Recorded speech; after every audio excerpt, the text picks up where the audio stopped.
Dear friends, today we are going to tell you about a very sad incident. It has become so difficult to bury a woman in a grave, as the grave is saying, "I will not accept the dead body of this woman. Then that woman will be buried with gold bangles." She was buried.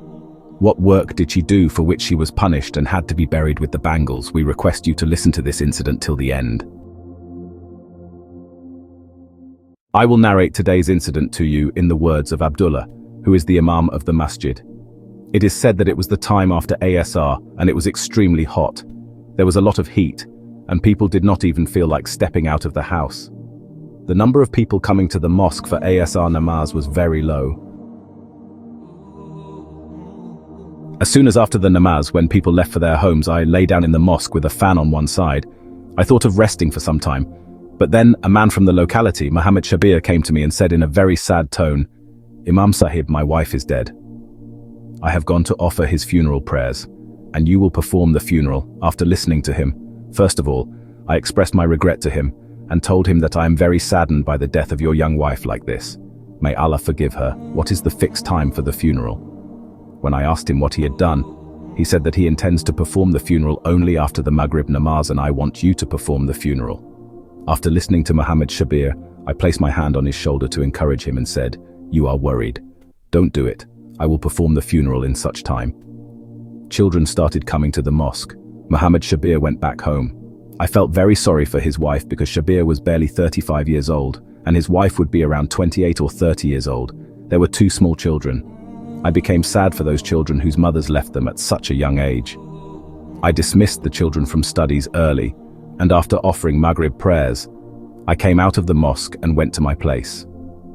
Made a boy sit in the mosque and told him to wait there for some time. I would return after performing a funeral prayer. There was a graveyard in our area, outside of which a funeral procession was made. When I reached there, a large number of people were present. After some time of reaching, the funeral was read, and now the time of burial came near. Some people left as soon as the funeral was read, while some close people were present with Muhammad Shabir for the rest, because I myself was very fond of Muhammad Shabir. He was sad and worried. That's why I was also present near him to encourage him. The grave had already been dug, and at that time the dead body was being lowered into the grave. But as soon as the dead body was lowered into the grave, it suddenly felt like a grave.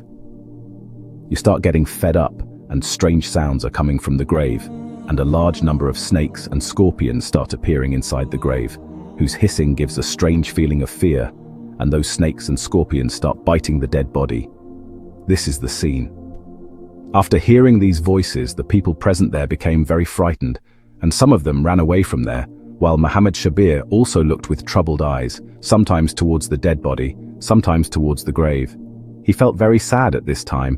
I was surprised and troubled. Till date, no such incident had happened before my eyes, nor had I ever heard anything like this. At that time, darkness had spread, and the atmosphere of the graveyard had also become very scary. I had goosebumps. They had stood up, but I continued my Tasbih and kept chanting. Now Muhammad Shabir was very upset and lost in thought about what had happened. Even Gorak did not find it appropriate to stay there, and he also left from there. I wanted to, but then I and Muhammad Shabir requested him to dig another grave so that the dead body could be buried there. So everyone went away. Now only Muhammad Shabir and Gorak were present there. Then I noticed that there was a lot of fear. At first we refused, but after listening to our request, he agreed and started digging another grave. After digging that grave, he asked us to bring the dead body there, and he stood on one side. I and Muhammad Shabir took the dead body near the second grave.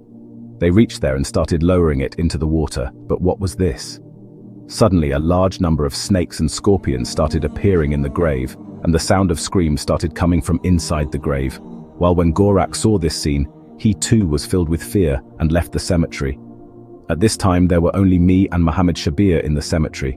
Muhammad Shabir had tears in his eyes, there was fear on his face, and his lips were trembling. Then Muhammad Shabir started saying, "Imam Sahib, what is this matter? When they start burying my relatives, then the grave, why does one start getting so worried? Snakes and scorpions start appearing. You tell me, what is all this? What should I do?"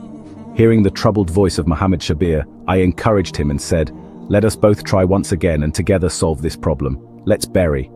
I hope nothing like this will happen now. When we started taking the dead body to Lahad, but this time too the same thing was repeated. I was drenched in sweat. Being an imam of the mosque, I was well aware of the wrath of Allah, and I knew it. Surely this is some wonderful sign from Allah. Surely this woman is engrossed in some work due to which this severe punishment is coming upon her. Despite being dead, she is not reaching her real destination. Her grave does not accept her. And I asked Shibir, what did your wife do like this? Has she ever done any such thing or committed any such crime due to which this punishment has come on her? Seeing my confused expression, Muhammad Shabir started crying and said, Imam, sir, my Ahaliya had done only one wrong thing in her life, and perhaps this is her punishment. Muhammad Shabir's tone was defeated and full of sadness at that time. I encouraged him and said, have courage and tell me what is the matter with us. The dead body has to be buried, and unless you tell me the real thing, this work will not be done. Anyway, everyone has left from here, darkness has increased, and the time of Isha is nearing. Please tell me the real matter, so that after burying the dead body, we can also do it. Muhammad Shabir could leave from here as if he had understood the delicateness of the situation, and then he said, Imam Sahib, this happened 5 years ago, when I and my family lived in some other area. We were very happy about my marriage. Only 2 years had passed, and there was only one son in my house. I used to do a good job, and the income I earned from there was enough to support both of us, my wife and our child. But my wife was very fond of makeup. She was fond of wearing new clothes, and whenever she saw someone else's woman wearing good clothes and jewelry, jealousy and desire would start awakening in her heart. She would often say to me, Shabir, do you do any other work along with your job? Do some other business as well. What is there in this vacant job? How long will we spend our lives sobbing like this? How long will we continue to live like this? I too want to wish. We also want to spend our lives peacefully, and whatever my heart desires, I want to fulfill it. After listening to my wife, I always give her courage and tell her not to worry. Very soon I will be promoted, my salary will also increase, and then many of our issues will be solved. But after listening to me, she started saying that just increasing the salary will not do anything. Yet how much difference will it make if you also do some other work as well? Like your friend who earlier used to do a normal job here ever since he went to Dubai. It is as if money has started raining in his house. The wife wears a lot of jewelry, and her children also go to study in an expensive school in the city. PJ burgers and everything else are served at their house every day. You should also do something like this. My wife used to ask me in a tempting manner, and I used to wear these on her daily basis. Fed up with the talks, I was forced to think that I too should go out for the peace of my wife and children. So I risked my savings, and on the advice of my friend, gave the money to an agent. But that agent turned out to be a fraud and ate my money. Since I'd left my job, I had no hope of getting a job and had also lost the savings I had. The condition of our house started deteriorating. Now Saima would taunt me day and night. I used to fight with her and tell her that she did not treat me well. Earlier I was getting along, but now I am eating bread twice a day with great difficulty. Thanks to her, all that has ended. I was fed up. If I got any small job or work, I would have done it, but now there was neither peace nor the comfort in the house as before. Seeing the situation at home, Saima also took up a household job. Mian lived only with his wife, and they did not even have children. There was some issue with that woman. She had some disease due to which she mostly remained on bed rest, so Saima would take care of that woman and then simultaneously do the household work. Saima would often come home and talk about him, saying that today he had bought a suit worth 15,000 rupees for his wife. Sometimes she would come and say that today he had gifted a gold ring to his wife. Granted, I used to listen to her with surprise because the woman was ill and the sir's work was good. He used to run his own business, whereas Saima used to say that whenever she saw her mistress, a desire arose in her heart. She would say, she is wearing gold bangles in both her hands, and apart from this, a chain around her neck, tops in her ears, and 2 or 3 rings on her hands. Everything is of gold, and look at me, I do not even have a ring. Saima often said all this with jealousy, and would not thank me. I would keep looking at her with regret. Our days were passing by, but what was earlier was no longer there. There was a rift between me and Saima too. Both of them used to pull a little with each other, because after the change in circumstances, I blamed Saima and Saima blamed me. Only a few days had passed when one day Saima's Begum Sahiba passed away. The news of her death shocked me and Saima. At this time, Saima was present near her while her husband had gone for his work. Saima told her the news of her wife's death, and after this, Saima remained present there till her death. And now Saima is very upset. She also had work which she had left, and now she was staying at home. I used to encourage her and told her not to worry. Allah will find some other reason for you. But I did not know that there was some other reason behind Saima's problem. And when I came to know about this reason, I myself became very angry. One day, suddenly when I came home early in the evening, I was not feeling well. At that time, Saima did not know about my arrival and started crying with her hands. I was holding the gold bangles and looking at them with great desire. I was completely surprised to see those bangles and unknowingly asked Saima where these bangles came from and who they belonged to. She got very nervous after hearing my voice, and the bangles slipped from her hand and fell. When she went feverishly, she immediately picked up those bangles and said, "Hey, when did you come?" She was nervous after seeing me, so I ignored her question and told her, "Whose bangles are they? Where did they come from?"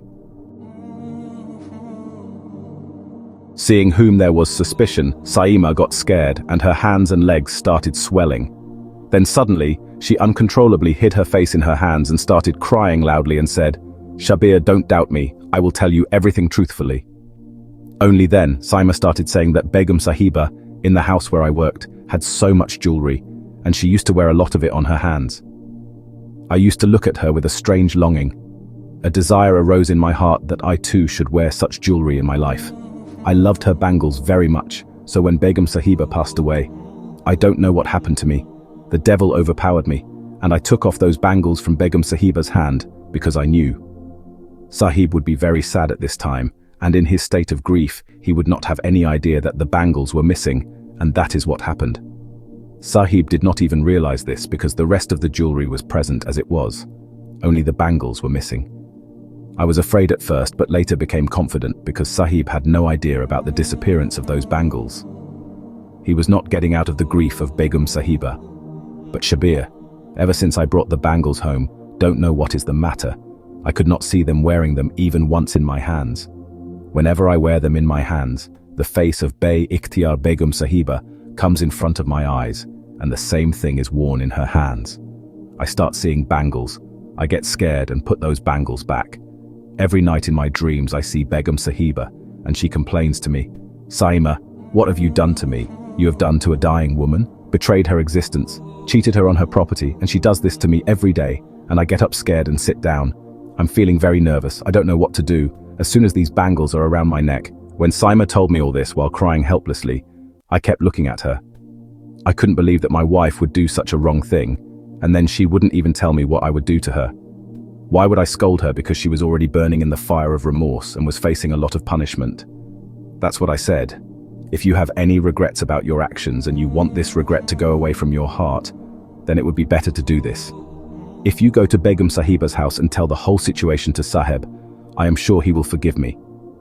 I put my hand on Saima's shoulder and encouraged her, but she got scared and said, "No, Shabir, I can't do this because if I do so, Sir will send me to jail. I know Sir is very principled, and he does not forgive even the smallest mistake of anyone, and after Begum Sahib's departure, his heart is very hard. I know that if I confess my crime in front of him, he will not forgive my mistake but will send me to jail. How will I go to jail? How will I live without you guys?" said Saima, holding my hand. She started crying and I kept looking at her helplessly. I was not able to understand how to console her and bring her out of this fire of regret. Imam Sahib, from that day onwards, Saima was not the same Saima, but slowly and gradually she started dying. Her complexion was becoming pale and the dark circles under her eyes were becoming lighter.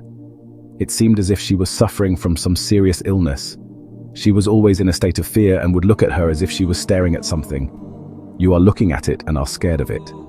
Saima, who earlier used to be very fond of dressing up, used to wear bangles with her hands full. Now she used to get extremely scared after hearing the name of the Bangles. She had never taken out those bangles again and looked at them. She did not even take her name. In this condition, a daughter was born in our house, but Saima's heart could not be attached to that daughter either. She was in the grip of her regrets and fear. Now she started seeing Begum Sahiba even while she was alive, and she would often start screaming after seeing him in front of him, and she would get the feeling of a strange seizure. I wanted to talk to Saheb and tell him the whole situation and apologize to Saima. Maybe in this way, Saima would be like this. So that she could get out of the fire of remorse and her condition could improve. I went to Sahib's bungalow without informing Saima, but I came to know that Sahib had gone to a foreign country for 2 months. I was very disappointed because Saima's condition was getting worse day by day. She was going and her screams used to tear my heart. I knew that out of greed she made a big mistake of removing the bangles from the hands of a dying woman, but now that mistake had become a noose around her neck. Those bangles are still in our house. Saima is lying in the cupboard. She left this world in the fire of the same regret, and now the whole situation is in front of you. I am burying her after offering her funeral prayers, but the grave is refusing to accept her, and snakes and scorpions are hiding her. Imam Saheb is desperate to bite. Now you tell me, what should I do? How can I tolerate all this? Saying this, Muhammad Shabir started crying again, and I went into a state of agony. I could not even imagine that a woman would get involved in such a crime and commit this crime. After some thinking, I said to Muhammad Shabir that he should bring those bangles from home because I feel that the role of these bangles is very important in burying my mother. When I told this to Muhammad Shabir, he was in disbelief. Maulvi Saheb started looking at me. What can happen in burying the bangles? What do you want to say? Muhammad Shabir's tone was tawdry. Then I told him, you bring the bangles, then I will tell you. Till then I am present here, I told him. Consoling him, he sent me home. Until then he himself kept reciting the Tasbih of Istighfar and praying for the forgiveness of Saima. Then after 15-20 minutes, Muhammad Shabir came back trembling. He had 6 bangles in his hand, and they were gold bangles. These were very beautiful bangles, perhaps seeing which every woman's heart would melt, and she would become restless to get them. Saima's wish was also not unreasonable, but to fulfill her wish, she took a wrong step and fell into the hands of a manly woman. By taking off the bangles from the body, I subjected myself to continuous torture forever. Then I told Muhammad Shabir to place these bangles on Saima's shroud and then bury the dead body with me. As per my request, Muhammad Shabir did the same. I placed it inside Saima's shroud and then started lowering the dead body along with me into Lahad. This time the grave confessed to Saima that she had committed the crime to please her heart. Now he was going with her, and who knows what was going to happen to her next, and this is the secret of Allah. None of us can know. I, Muhammad Shabir, buried Saima, and after leveling the soil of the grave, we came out of the cemetery. At this time, Muhammad Shabir was very unhappy. It was because he had to bear double trouble and sorrow. Firstly, his dear wife left this world, and secondly, he kept doing everything with her dead body, which had also troubled Muhammad Shabir a lot. Kept explaining to him the way and kept trying for patience. Muhammad left Shabir at his house and came to the mosque. Isha namaz had been done long ago, but I had to offer it now. I offered namaz alone and went to the presence of Allah. I prayed a lot for Saima because I knew that Saima had committed such a crime for which she might have to face doomsday. Dear friends, I hope that you have liked today's lesson, Amoaz's incident. Majid, to hear similar incidents, subscribe to our channel. Be a part of our family by subscribing. Thank you.